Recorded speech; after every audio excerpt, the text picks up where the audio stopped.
Diktatorga o'lamagan. Ozodlik, O'zbekistonga ozodlik. Ozodlik, O'zbekistonga ozodlik. O'zbekistonga ozodlik. Ozodlik. Ozodlik.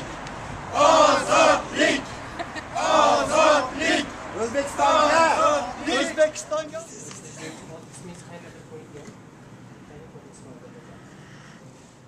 Va qalbdagi, yuraklardagi istak va biz uchun isnot yana shu O'zbekistonda shunchalar diktaturaning davom etishi, dunyo bo'yicha 9-mi, 10-o'rinda diktatura rejimi jihatdan Karimov o'rin olib turishi bu O'zbekistonning sha'niga qop-qora bir chirkin dog' deb bilaman. Ana shu isnotlardan qutulish uchun biz dunyoning turli chekkalaridan bugun ana shu ezgu niyatda yig'ildik va inshaalloh biz birlashib harakatga tushamiz, buni rejalarini tuzamiz va umidlarimiz bundan juda katta. Сегодня мир, который напоминал замороженный ледник, начал таять. Ледник стал таять. И он находится в движении. А когда ледники приходят в движение, то они принимают разнообразные формы, случается все. И я как альпинист, который много бывал в горах, знаю, что такое проходить ледник, который стал таять и двигаться. Это очень страшно, но в конце человек либо гибнет, либо прорывается на ту сторону, его ожидает триумф. И надо верить. Политическая вера, именно политическая воля заключается в абсолютной готовности принять любую ситуацию и твердой уверенности в том, что возможно все.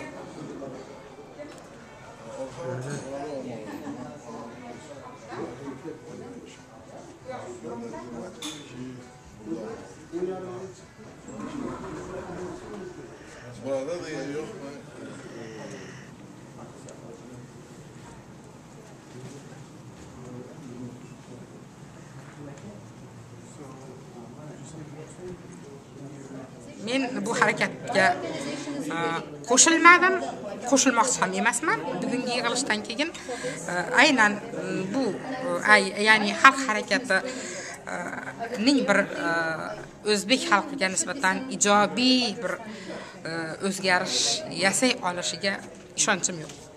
Endi fantaziya deyotgan odamlar juda ham pessimist odamlar. Biz optimist odamlarmiz. Biz ishonamiz. Men bunman deydigan vaqt emas hozir.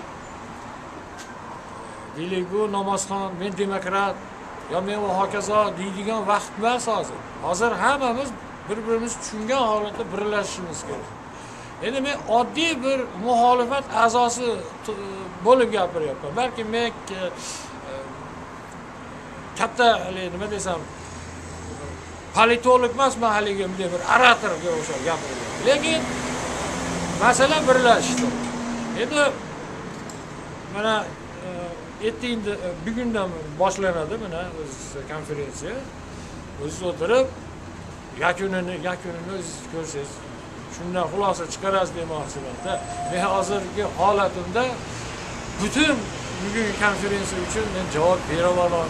Lekin niyat bu yerda to'planish niyatimiz birlashish. Bu birinchi qadamdir va men o'ylaymanki bu eng zo'r, bu eng yaxshi, bu o'ylaymanki xalqimiz kutayotgan qadamdir.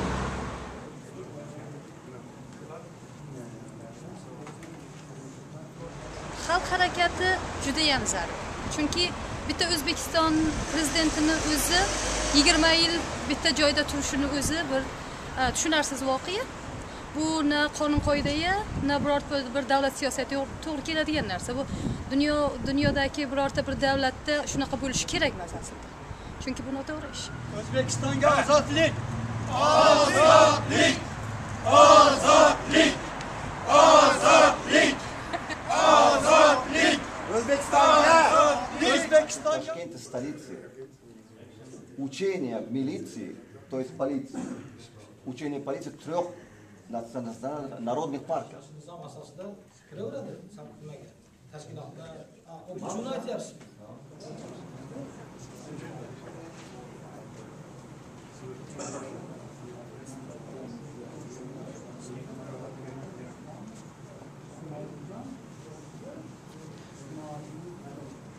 umum zaruriyat tug'ilgandan keyin bu harakat paydo bo'ldi. Ya'ni bu bir shaxsning yoki bitta gruppaning, hatto bitta partiyaning ham bir xohishi bilan emas, balki ko'pchilikdagi bir tavajjuh timsoli olarak, bir tavajjuhning mahsuli olarak o'rtaga chiqyapti. Bu bitta bir harakatning, bitta bir partiyaning yoki bitta tashkilotning bir inisiativasi, tashabbusi emas. Xalqda shunday bir tavajjuh bor, xalqda shunday bir istak bor. Bugungi qurultoy o'sha istakning bir inikosi.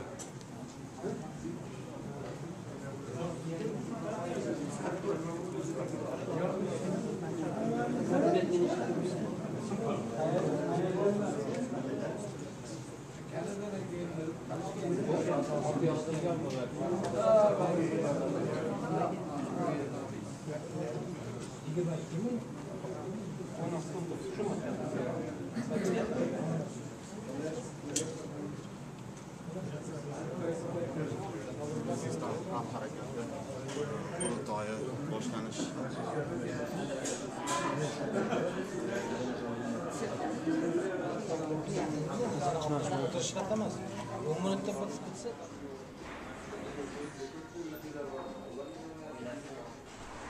O'zbekistonga ozodlik! Ozodlik! Ozodlik! Ozodlik! Ozodlik! Ozodlik! Yurakda bir dard bor, vatan degan. Ana shu dard olib keldi. Yotqizmaydi, uxlatmaydi, tinchlik bermaydi. Mana shu narsa olib keldi-da. Bilmayman qanaqa olib keldi, yetaklab olib keldi. Endi mana O'zbekistondagi Karimov rejimini ag'daramiz deyishyapti. Bu zo'ravonlikni qilib kelmayapti bu narsada. Ag'darish oson emas Karimovni. Ag'darish juda murakkab narsa. Endi ag'darish deganda qanday uni tushunish kerak. Men masalan hamma narsani qonun, konstitutsiya doirasida chiroyli bo'lib hokimiyat almashishini istaydi. Hamma harakatlar ham o'zi shunaqa, meni nazarimda shunday nimalardan boshlanadi. Avvalambor o'zi katta ishlar qilish uchun o'zi bitta odamdan g'oya chiqadi doimo. Keyin uni nima deydi, rag'batlantirib, oldida bir bir hamfikrlari bo'lgandan keyin bir natija kelib chiqadi. Lekin bu 3-4 ta odam u menimcha uni sonida emas, uni qiladigan ishida va g'oyasida deb bilaman. Nihoyatda zarur bo'lsa kerak. Chunki o'zbek muxolifati ittifoqqa kelsa, lekin kuchga aylanadi.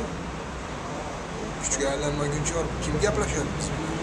Na hukumat, na tashqi aloqalar hech narsa qilish mumkin emas.